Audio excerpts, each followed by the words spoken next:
February is considered by many to be the month of love. So, how do you add spice to your life? Well, we'll turn to the guys for advice in this week's iConnect with Gayle.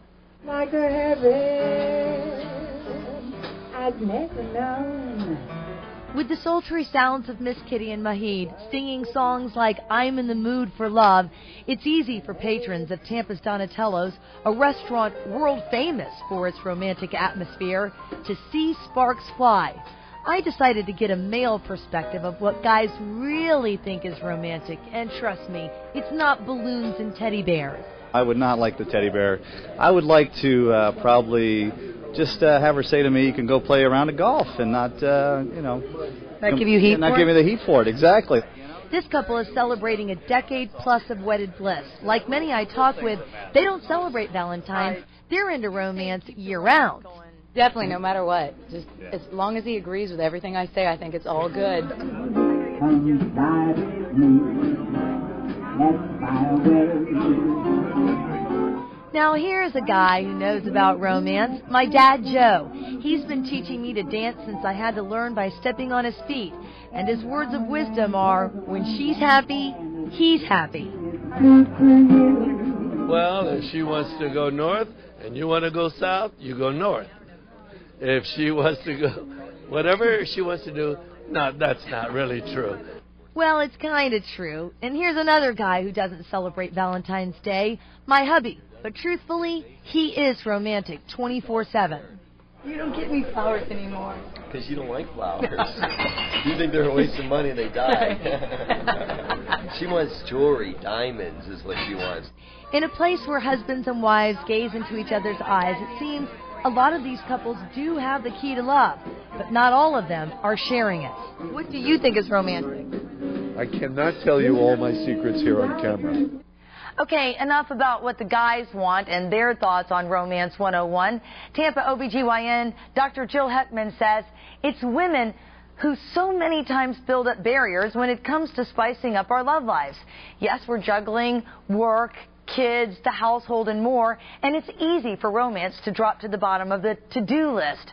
Dr. Jill says you better rethink things by making your love life a priority. This morning, she talks about how it benefits our health, breaking through body image barriers, and how when push comes to shove, think of it as going to the gym.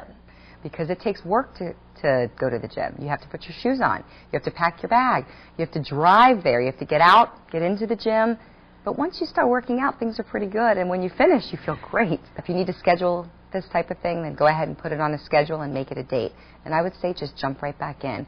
Your husband will always be interested in having sex. Usually it's the woman who is not interested. So if you show interest, I guarantee your husband's going to jump right in with you. I think we have children to take care of. We have work to do, and sometimes we have pressures of getting dinner on the table, pressures of our husband not succeeding at work or succeeding at work, and all of that comes to the end of the day, and you're laying in bed, and the last thing you can do is think about starting sex because you want to worry about what you have to do for the following day. So you have to really try to find another way to stress before you get into that bed, and once you get into the bed, unwind from your day.